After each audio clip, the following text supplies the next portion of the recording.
Hola, profe.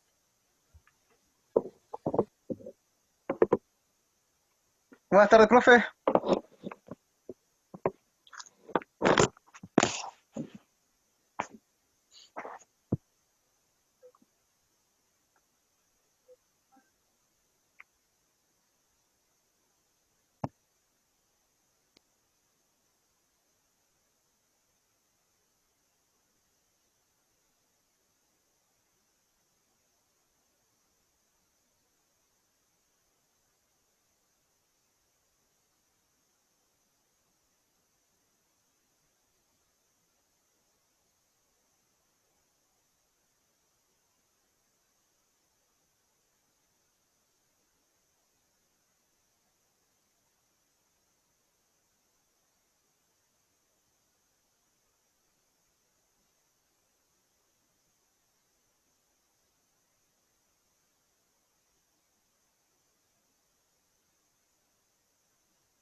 Bien.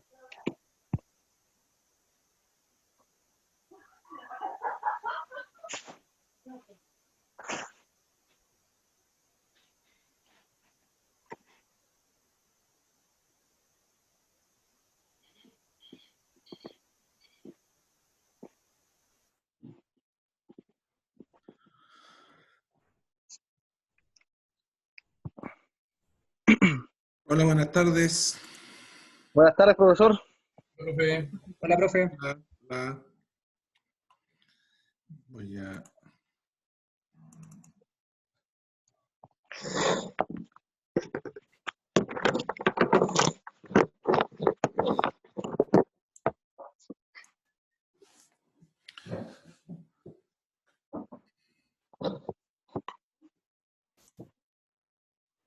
¿Ven la presentación? Sí, ¿Sí? sí. Sí. Ok. Bueno, vamos a iniciar nuestra clase de hoy. Espero que todos estén sin problemas en sus casas y en su familia respecto al COVID, que estamos tan agresivos aquí en la Araucanía. Pero bueno, ya pasará. Nosotros hoy día vamos a ver un tema que es fundamental dentro de lo que son los procesos de conservación y especialmente en los ensilajes, que son las pérdidas que ocurren en el proceso de elaboración de un buen ensilaje.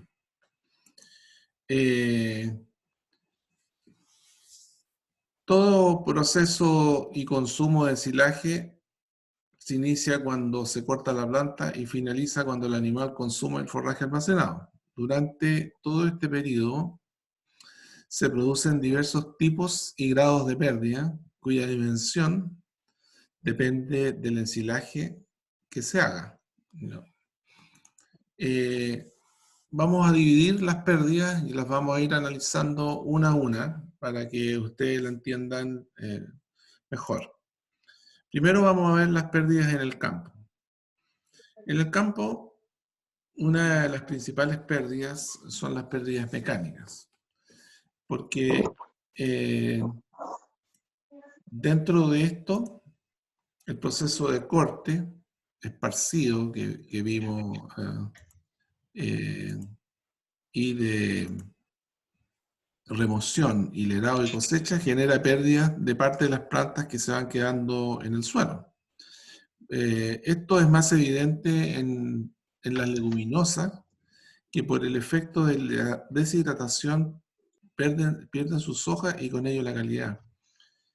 En realidad, si uno calcula la deshidratación del tallo versus la deshidratación de la hoja, uno puede decir que en realidad la hoja es muy fácil que se desprenda del tallo una vez que se deshidrata, porque en realidad el secado de la hoja es 10 veces más rápido que el secado del tallo. Y por lo tanto, cuando uno hace una planta de una madurez demasiado avanzada, la hoja se va a caer con facilidad. Bueno, cuando la madurez, cuando los tallos no están tan lignificados, ahí es más difícil que la hoja se desprenda.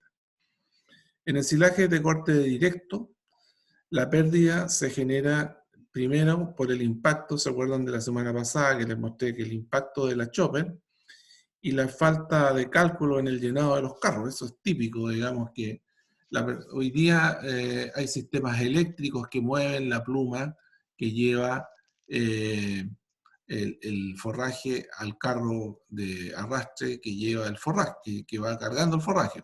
Entonces esta pluma, hoy día hay sistemas eléctricos que lo puede mover el operador del tractor, pero normalmente hay en sistemas más rudimentarios va una persona detrás del chofer del tractor dirigiendo la pluma y de repente se distrae y el forraje cae al suelo, y eso es una pérdida que generalmente ocurre.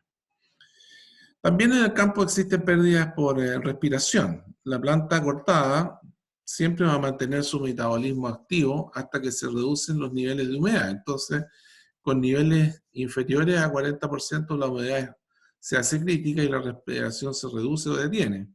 Entonces, si la planta se rehidrata, nuevamente inicia la actividad metabólica.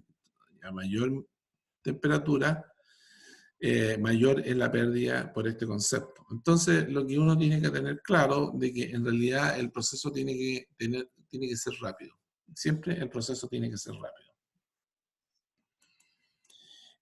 Los carbohidratos son el sustrato principal en el proceso de respiración y cuyo uso va en desmedro de la calidad nutritiva de los ensilajes. Entonces, cuando nosotros, la planta sigue respirando, ya cuando uno la corta ya no está fotosintetizando, sino que sigue respirando, lo que va ocupando, la energía que va ocupando es de los carbohidratos, y por lo tanto estamos reduciendo la calidad nutritiva de los ensilajes. En las áreas cortadas y dañadas también hay un desarrollo de bacterias, levaduras y hongos que viven a expensas de los azúcares de la planta, y por lo tanto, por ese lado, también es una pérdida en la calidad nutritiva. Y así como la planta sigue respirando, también genera una fotosíntesis, pero el balance de nutrientes en la medida que se deshidrata la planta siempre es negativo, porque esa fotosíntesis es muy pequeña, digamos. Lo más importante es la respiración, y ahí es donde se pierde. Bueno, las pérdidas en el campo ahora por razones atmosféricas.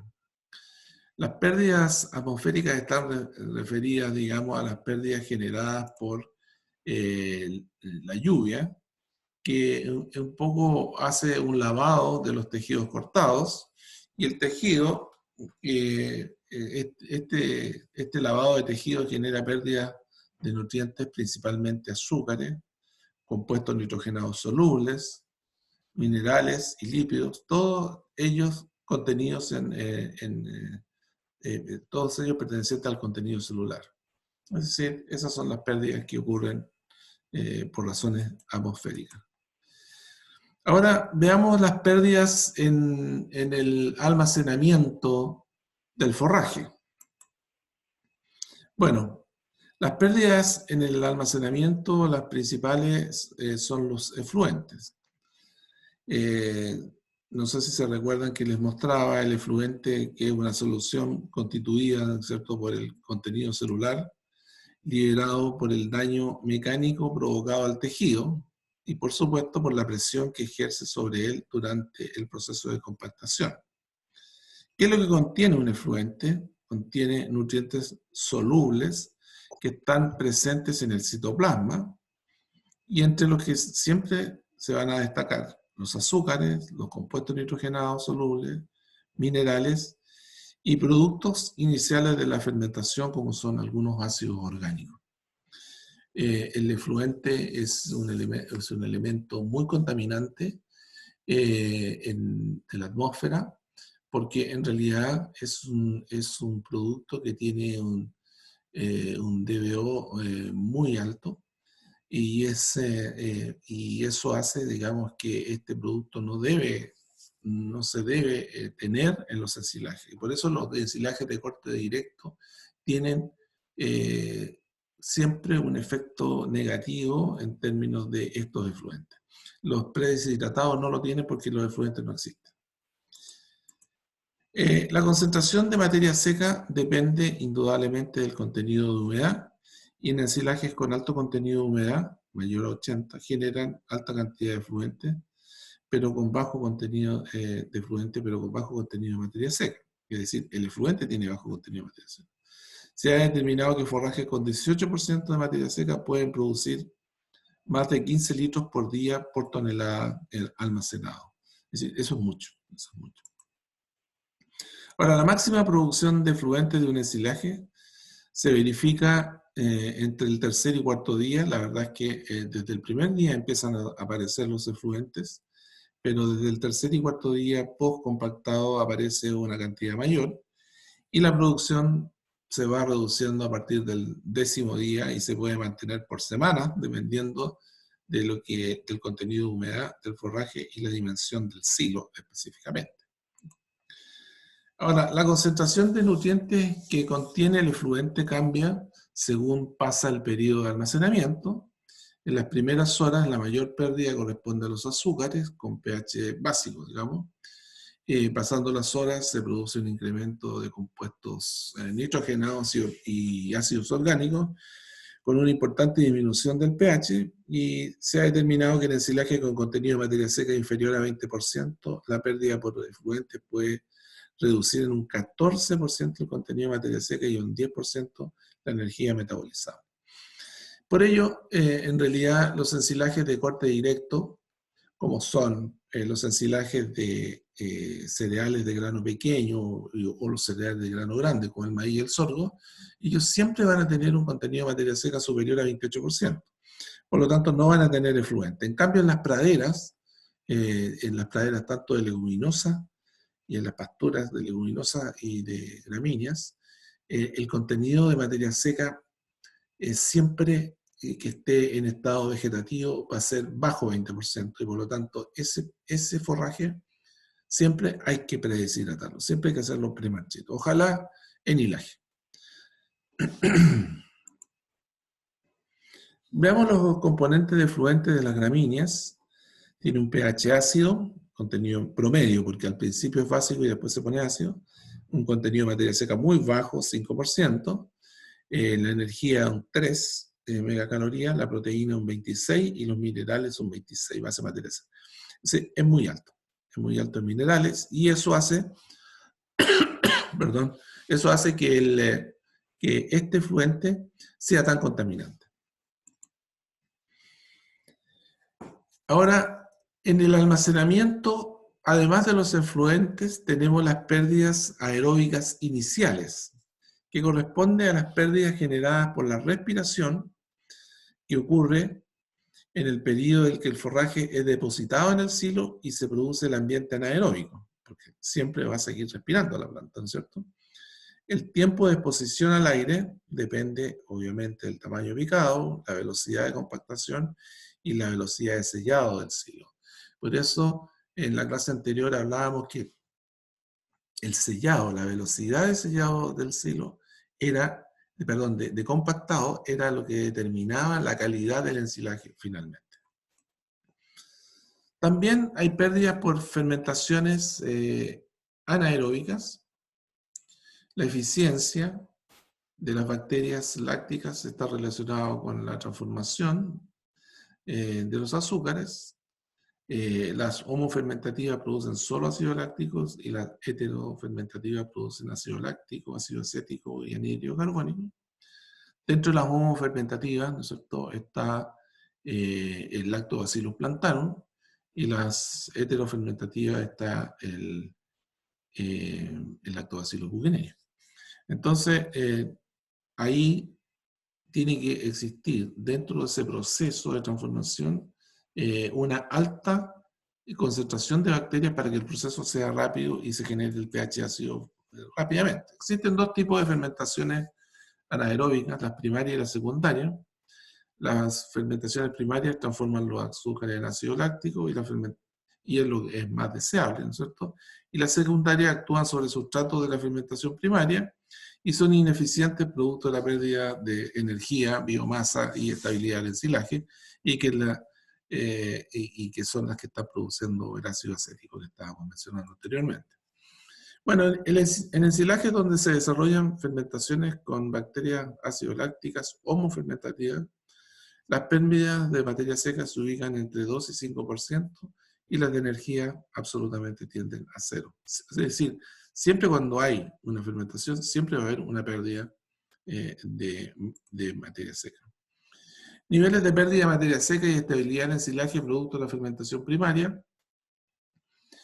Cuando el tiempo de fermentación es restringido, las pérdidas son 1,5 a 2 y la estabilidad es alta. Y cuando es extenso, de 2,5 a 4 y la estabilidad del ensilaje es baja. Entonces, eso depende directamente de qué cosa, de nuestra calidad del producto que está ingresando al ensilaje y la calidad de la elaboración del ensilaje. En la fermentación secundaria ahora, de mayor, la que ocurre, que es más importante, es la que generan los famosos clostridios. No sé si recuerdan que les dije que la tierra no podía ingresar, el polvo no podía ingresar al ensilaje, debido a que los clostridios son los que están incorporados en la tierra principalmente. Y estos transforman el ácido láctico en ácido butírico y que genera pérdidas de materia seca superiores al 50% y energía cercana al 20%. Estas fermentaciones puede que no se presenten en el ensilaje, pero suelen ocurrir en procesos fermentativos extensos, en especial en ensilajes de corte directo y en especial, más importante que el anterior, en los premarchitos mal compactados. Esto indica que lo que yo les he mencionado respecto a la compactación es un tema crucial dentro de lo que es la elaboración de un ensilaje. ¿Por qué es un tema crucial? Porque en realidad, como ustedes pueden ver, una buena compactación reduce el tiempo de fermentación, reduce el tiempo de estabilización, perdón, no de fermentación, reduce el tiempo de estabilización, reduce los tiempos en que el pH baja rápidamente, porque en una condición anaeróbica se produce rápidamente el ácido láctico y las bacterias actúan rápidamente, más aún si yo tengo una alta carga bacteriana producto de la aplicación de un aditivo biológico que contenga bacterias homofermentativas como es el Lactobacillus plantar. Entonces, la compactación, si uno la hace mal, finalmente se extiende el periodo de fermentación, se extiende el periodo de estabilización, se extiende el periodo en que el pH logra estabilizar la masa del ensilado. Y por lo tanto, todo eso genera pérdidas que son imperceptibles por un agricultor. Indudablemente que son imperceptibles, pero que sí se van a percibir en el producto final, que es la producción de leche o la producción de carne que uno está generando a partir de estos ensilajes.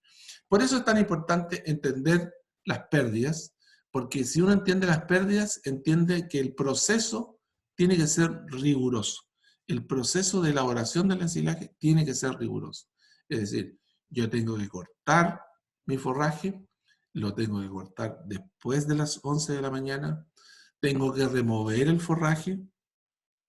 Si es que lo estoy haciendo premarchito, lo tengo que remover el forraje inmediatamente cortado o cuando sea oreado un poco, 1 o 2 horas, para evitar el peso sobre el rastrillo removedor. Tengo que hilerar el forraje y dejar después del hilerado un tiempo para que se deshidrate más. Tengo que y mi cosecha tiene que ser del picado correcto respecto a la materia seca, y ya sabemos que mientras más seco, más picado tiene que ser. Y finalmente, el traslado y la capa que yo ponga sobre el silo tiene que ser una capa que no sea superior a 10 centímetros, y por eso tiene que esparcir alguien, ya sea un rodillo o persona, sobre el silo para que el compactado sea rápido y correcto. Eso es lo que uno tiene que hacer, porque si no, todas estas pérdidas que hemos visto hasta el momento se agrandan. Las pérdidas en la descarga, es decir, en la apertura del silo. Las pérdidas en la descarga, las pérdidas superficiales, están relacionadas al crecimiento de microorganismos aeróbicos que oxidan los carbohidratos en la superficie de los ensilajes. Estas bacterias aeróbicas, hongos y levaduras son las que se desarrollan en presencia de oxígeno en las áreas superficiales de los silos y que no están correctamente compactados y sellados. Entonces, estas pérdidas son de fácil identificación, que son las visibles, y otras de difícil identificación, que obviamente son las invisibles en un sistema de apertura. Ahora, las pérdidas visibles se pueden identificar al observar el deterioro donde se reconocen los micelios de los hongos y una textura y color diferente al resto de los ensilajes. Se los mostré la semana pasada cómo se podía observar, digamos, que habían capas de otro color, de otra coloración y de otra textura en la parte superficial, de los ensilajes, producto de estas pérdidas visibles por ingreso de oxígeno. Ahora, cuando uno corta el forraje para llevarlo al comedero o al lugar de suplementación, uno está exponiendo esa cara del ensilaje al oxígeno, al aire. Y por lo tanto es muy fácil que se inicie el deterioro aeróbico rápidamente. Ahora, ¿cuáles son las pérdidas invisibles? Son las transformaciones de componentes del forraje, como los carbohidratos, en agua y CO2, gas. Bien. Cuando yo abro el silo, se produce en forma inevitable la exposición al aire. Ahora, cuando yo comparo un silo parva respecto a un silo o canadiense, ¿no es cierto?, o zanja, cualquiera de estos silos de alto volumen, cuando yo los comparo con un bolo, el bolo no tiene este deterioro aeróbico porque yo tengo una cantidad pequeña de ensilaje en la cual abro y la entrego a los animales y la consumen rápidamente. En cambio, en el caso de los ensilajes elaborados de alto volumen, como son parva canadiense o zanja, lo que yo tengo es que yo extraigo una parte del ensilaje y expongo una pared, una cara que se llama, la cara expuesta, al aire. Y por lo tanto, ahí, en ese momento, se produce el deterioro aeróbico. El proceso de deterioro aeróbico es mayor en esos ensilajes que en el ensilaje de bolo, porque en cada uno de los ensilajes el proceso de deterioro se produce desde que yo abro hasta la entrega del forraje a los animales. Y entonces, bacterias, hongos, levaduras, sobrevivientes de las fermentaciones lácticas y falta de oxígeno y anaerobiosis, digamos, proliferan ante la presencia del aire. Y eso es lo que genera este deterioro, que es visible e invisible. Ahora, los microorganismos aeróbicos utilizan siempre como sustrato los productos de fermentación. ¿Qué productos son? Los principales, que son el ácido láctico y el ácido acético, y los compuestos presentes en el forraje, que son los carbohidratos y las proteínas. Entonces, este proceso de deterioro es lento, pero se exacerba con el incremento de la temperatura del ambiente. Y eso, sobre todo, por ejemplo, en ensilajes hechos en la zona central de nuestro país, ensilajes hechos en la zona de Casablanca, Melipilla, Rancagua, donde las temperaturas ya son altas, son ensilajes que se exponen mucho al deterioro aeróbico, y de ahí nace la necesidad de usar todos estos aditivos que reducen el deterioro aeróbico producto de las bacterias que lo contienen, que es la bacteria Lactobacillus buckineri. Ahora, en fermentaciones restringidas como el premarchito, existe una mayor susceptibilidad al deterioro aeróbico, dado que los carbohidratos solubles van a ser el principal sustrato degradado por las bacterias aeróbicas al momento de abrir el silo.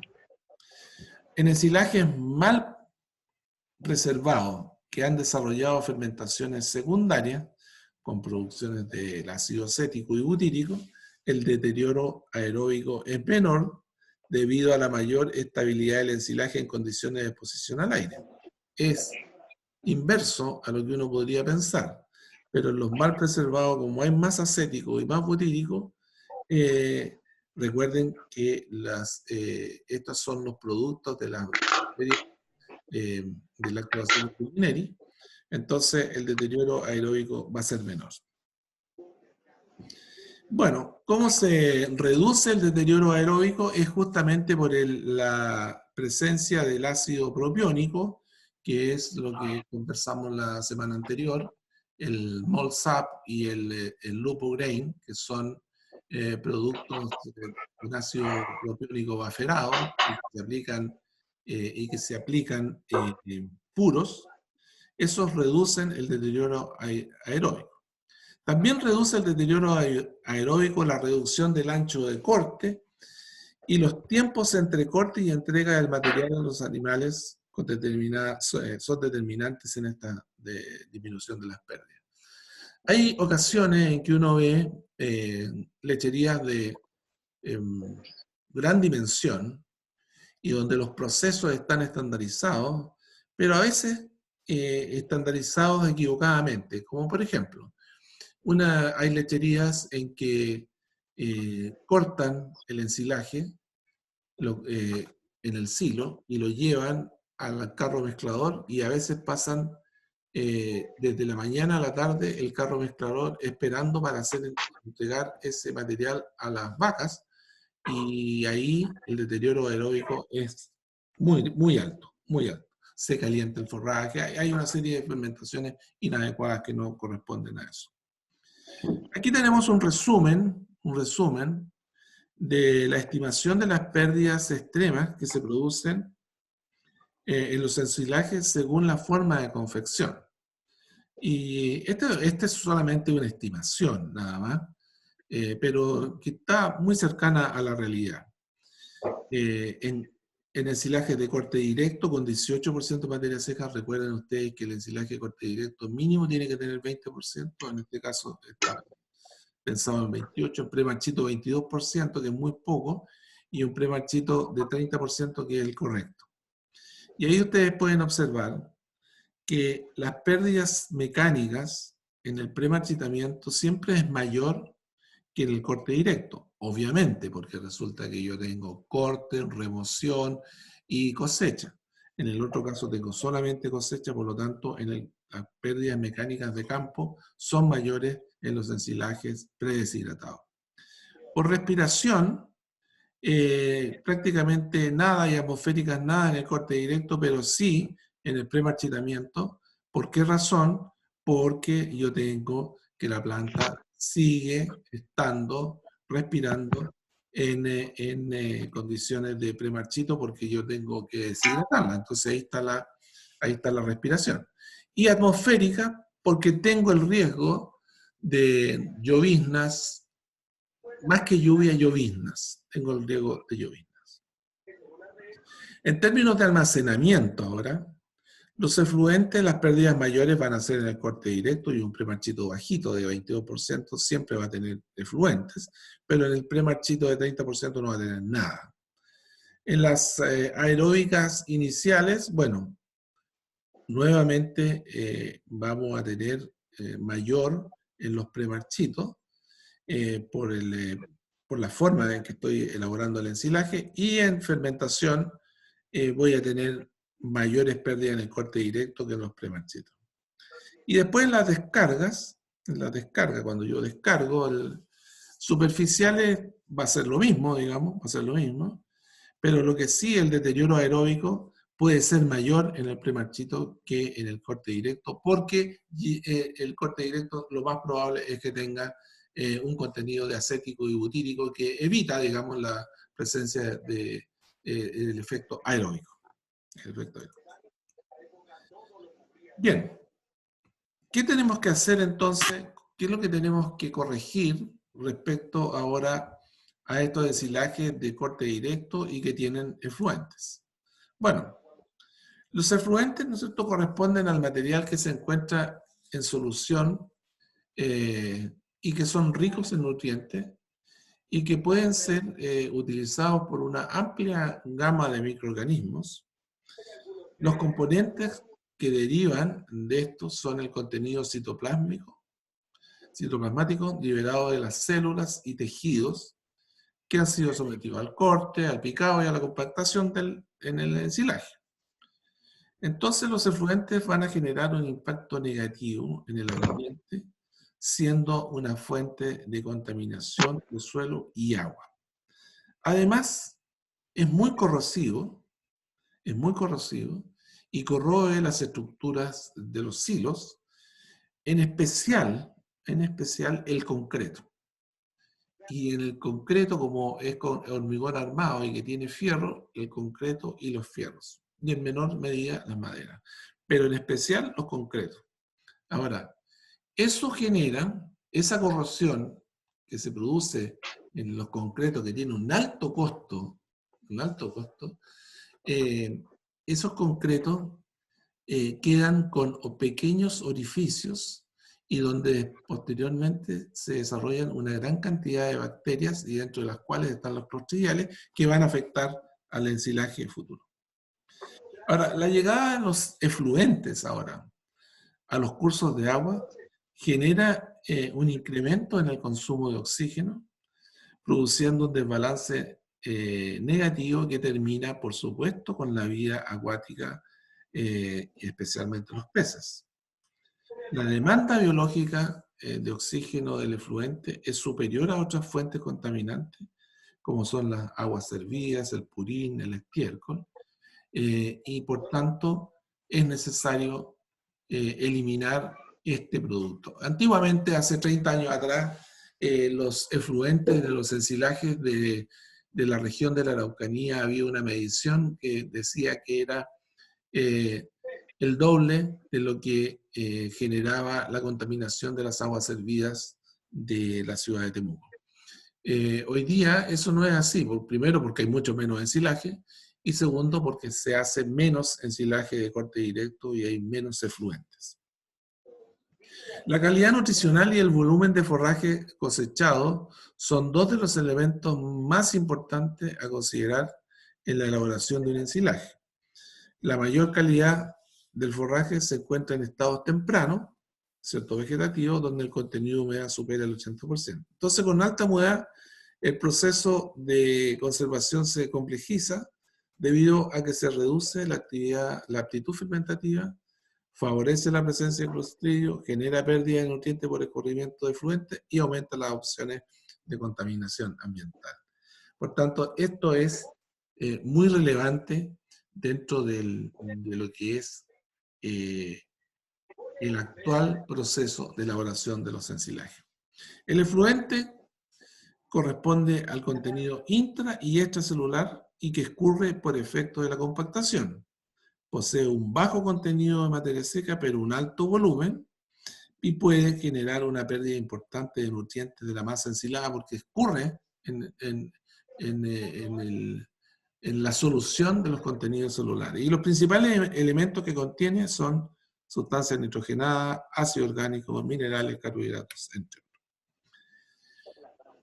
El contenido promedio de un efluente es entre 6 a 10% de materia seca, 11 a 30% de proteína, azúcares 1 a 4%, ácido acético 1 a 6, ácido láctico 2 a 44 y cenizas 16 a 30. Aquí es lo más importante, lo de abajo, porque es lo más contaminante finalmente.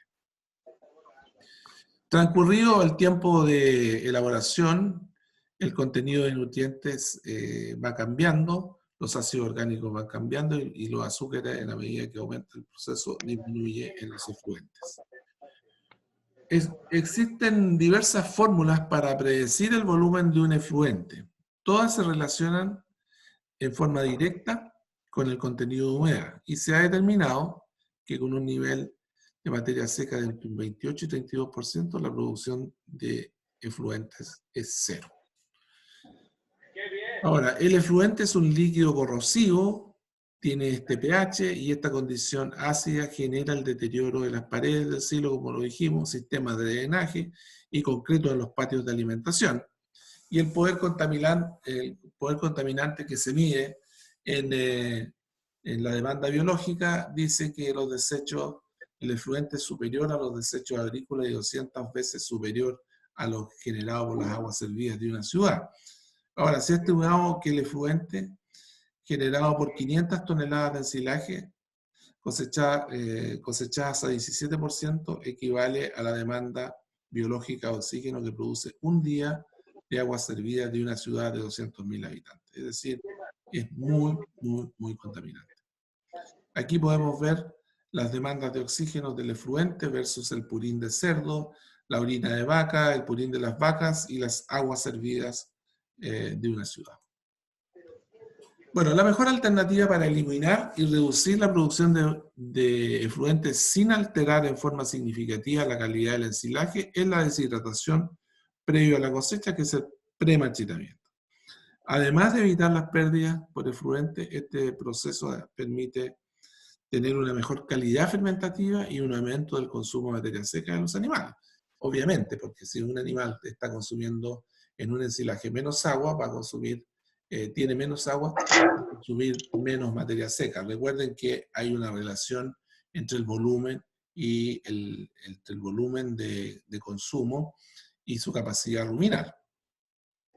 Una forma de controlar los efluentes es adicionar al ensilaje, al momento llenado y compactado, materiales que tengan la capacidad de absorber agua y contenido celular.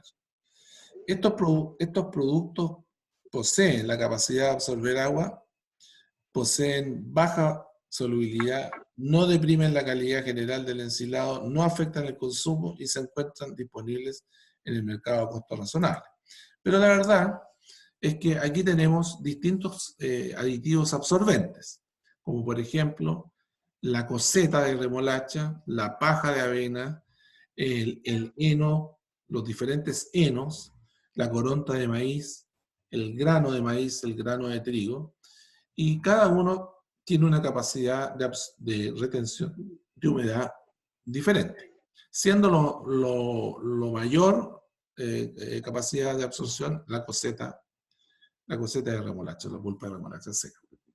Digamos, esto en realidad todos van a afectar, van a cambiar un poco la calidad nutricional del ensilaje y dependiendo del producto que se use es si la va a mejorar o la va a empeorar. Veamos el efecto de la adición de aditivos absorbentes en la producción de efluentes en silos experimentales. Nosotros hicimos muchos silos experimentales en Maquehue, evaluando otro tipo de cosas. Son silos que se hacen con un tubo de PVC, son muy fáciles de hacer, pero a veces muy difíciles de medir. Entonces aquí podemos ver en la producción de efluentes sin aditivos versus afrechillo, heno y coseta. Y ustedes pueden ver las dosis, los gramos por kilo aplicados y los efluentes que se logran. producir y las pérdidas el gramos por 100 kilos. Y la reducción es una reducción bastante importante en los centímetros cúbicos por kilo de aditivo aplicado. Ahora, el volumen de efluente depende del contenido de humedad del forraje que es ensilado y las condiciones climáticas que existen durante el periodo de corte, transporte y almacenaje. ¿Cierto? El volumen de efluente y la velocidad de producción pueden ser alterados si se consideran algunos factores. Por ejemplo, y el principal, el estado fenológico de las plantas al momento del corte. Ya lo hemos visto, ¿no es cierto? Tenemos que un ensilaje, voy a poner el ensilaje más extremo, el ensilaje de maíz. Si yo cosecho un ensilaje de maíz con 28% de materia seca, voy a tener efluente. Si yo cosecho un ensilaje de pradera con 28% de materia seca, no voy a tener mucho efluente. Pero si yo cosecho el ensilaje de maíz con 30% de materia seca, no tengo efluente. Y si cosecho el de materia seca de pradera con 30%, no tengo. Entonces, también el grado de deshidratación previo al ensilaje, al almacenaje, perdón, eso es los ensilajes premarchitos, y el uso de aditivos absorbentes. Voy a controlar el efluente. El estado fenológico. Plantas en estado juvenil poseen una alta proporción de agua que cambia según avance el estado hacia estados más maduros. Las plantas adultas poseen un tejido estructural y un contenido citoplasmático que se encuentra más concentrado y cuya consecuencia final es presentar un menor contenido de humedad. Y aquí tenemos el contenido de materia seca de algunas especies forrajeras según su estado fenológico. La alfalfa, si ustedes miran, el porcentaje de materia seca independiente del estado fenológico tiene que ser premarchito. El trébol rosado tiene que ser premarchito. El trébol blanco tiene que ser premarchito. Vallicas de rotación, vallicas perennes, avena tiene que ser premarchito. Vallica perenne tiene que ser premarchito. En cambio la avena, ya el estado pastoso, lechoso pastoso, ya no es necesario premarchitarla. Y el maíz, desde los 32% se puede cosechar. Es decir, el maíz no lo puedo hacer premarchito, imposible hacerlo premarchito. En forma experimental lo podría hacer, pero no lo puedo hacer en forma práctica y por lo tanto el maíz es un producto que tiene que ser cosechado sobre el 30% para que no haya ninguna posibilidad de tener efluentes en el ensilaje. El corte y la exposición del forraje al viento y radiación permiten la deshidratación, que se traduce en una reducción de humedad y de efluentes. Para que ocurra en forma rápida el proceso de deshidratación, es necesario que la humedad relativa del ambiente sea baja, de manera que se produzca este diferencial de tensión de vapor entre el tejido y el ambiente. Acelera la deshidratación, ¿qué cosa? El viento. No es el sol, sino que es el viento que remueve el vapor ubicado en la superficie del forraje y permite un diferencial de potenciales entre planta y ambiente mayor. Nosotros siempre tenemos que pensar eso, que es el viento el que deshidrata más. Alcanzado un porcentaje de materia seca superior a 28%, las pérdidas de efluentes son cero. Entonces la exposición de las plantas en el campo a la deshidratación no debe superar las 24 horas, porque si no ya existe un blanqueamiento, es decir, existe una pérdida de calidad, principalmente, digamos, de vitaminas y proteínas.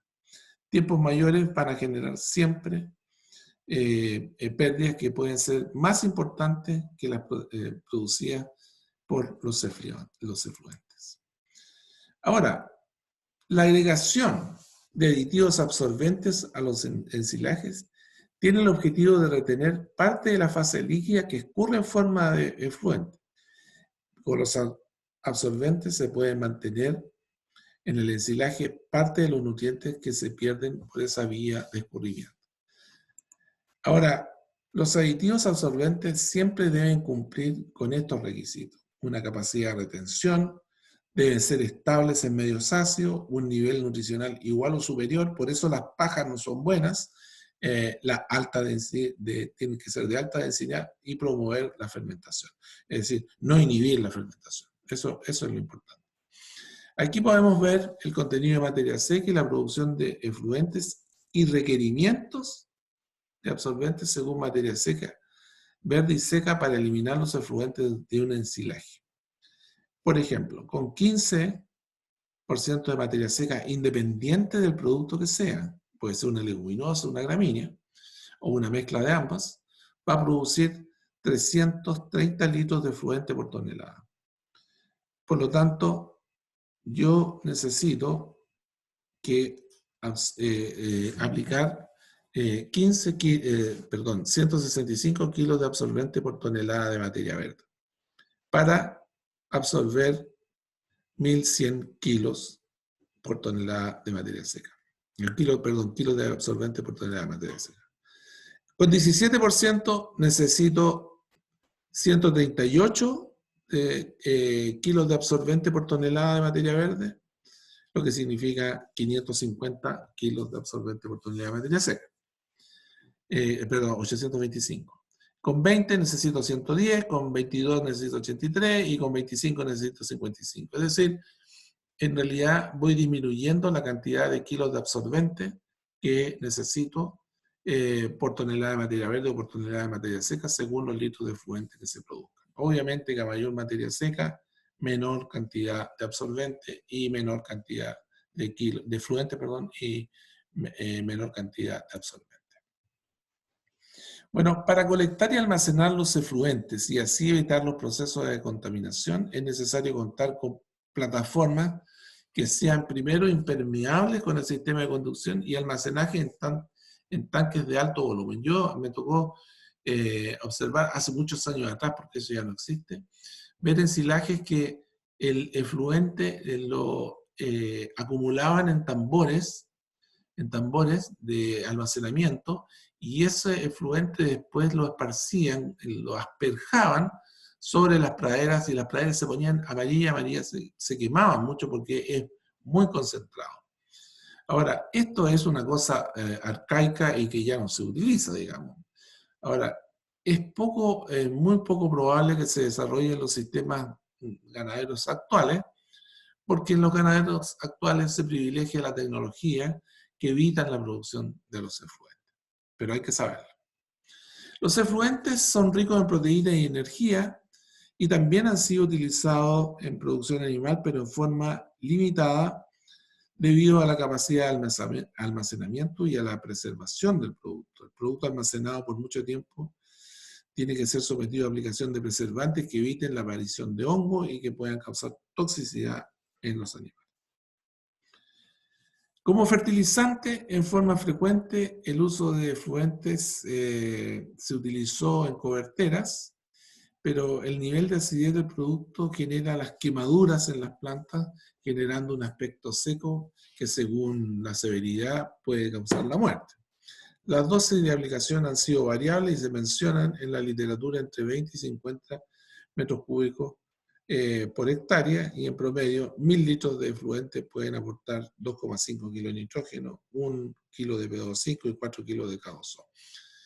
En realidad hay que evitar esto, hay que evitarlo.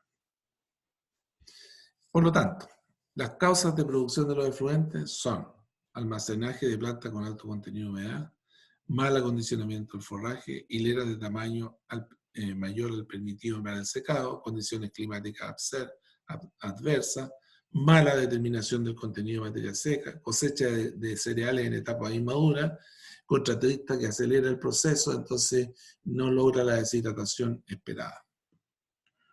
Las pérdidas en los ensilajes se pueden evitar, son evitables, hay pérdidas que son inevitables, digamos, pero son pequeñas pérdidas que pueden llegar no más allá de un 2%, y por lo tanto eso es lo que uno tiene que considerar dentro de esto. No sé si tienen alguna duda respecto a lo que hablamos. Ya estamos en la hora.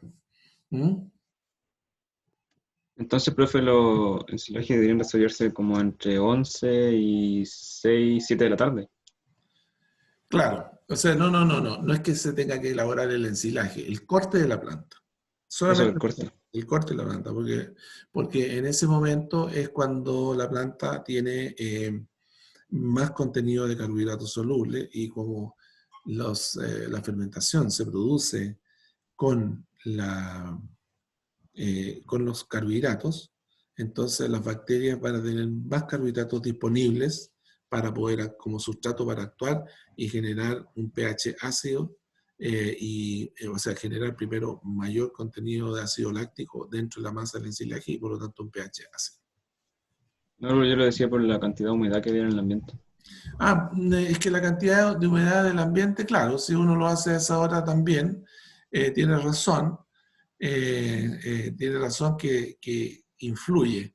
Pero, por ejemplo, en un ensilaje, en un día nublado, con niebla, la humedad superficial de las plantas se mantiene casi todo el día en la parte basal sobre todo. Y por ejemplo, un ensilaje de avena, un ensilaje de cebada, un ensilaje de trigo, triticales, hacerlo a esa hora es bueno, pero se mantiene la humedad. Tiene más que ver, digamos, con la humedad del ambiente que en ese caso cuando se hace corte directo, ¿no? Porque en el resto ya está claro que si se hace premarchito, lo cortamos a las 11 de la mañana y se me va a deshidratar y por lo tanto es otro proceso. En los cortes directos, quizás lo que dices tú es más conveniente. Profe, consulta, los efluentes, según usted, ¿se podrían considerar una opción ecológica, entre comillas, o amigable con el ambiente para, por ejemplo, quemar una pradera si es que yo quiero cultivar o sembrar apresuradamente otro cultivo, por ejemplo? El quemar la pradera como para que no Como se barbecho elimine tanto, químico. obviamente. O un barbecho Una químico. cosa- Dices tú. Mira, sería Sí, una interesante, cosa así, sería pero interesante verlo, pero la verdad que no no sé. nunca lo se ha evaluado en base a lo que tú dices, ¿ah? Nunca se ha evaluado en base a lo que tú dices. La verdad es que yo he visto que se quema completamente la pradera, se quema completamente la pradera, se muere la pradera, con la aplicación de efluentes sobre ella, en cantidades mayores a las presentadas a los 50 metros cúbicos por hectárea. En cantidades mayores que eso se quema absolutamente, no queda absolutamente nada vivo. Ahora, las cantidades, claro, una opción ecológica sería para un pequeño productor, pero un pequeño productor no hace un ensilaje parva porque la verdad es que no tiene la cantidad para hacerlo. Entonces, hay una parte técnica ahí que está interfiriendo sobre lo que tú quieres hacer. Que es una buena idea, pero sería una buena idea para el barbecho químico, pero una mala idea para el ensilaje. Porque perdería todos los nutrientes. Perdería una gran cantidad de nutrientes, ¿te fijas? Es una buena idea, pero una mala idea. Las dos cosas están juntas. Claro. El barbecho químico te queda bueno, ecológico, pero el ensilaje te queda malo. Claro, el ensilaje queda malo, pero el barbecho químico le queda bueno. Contra.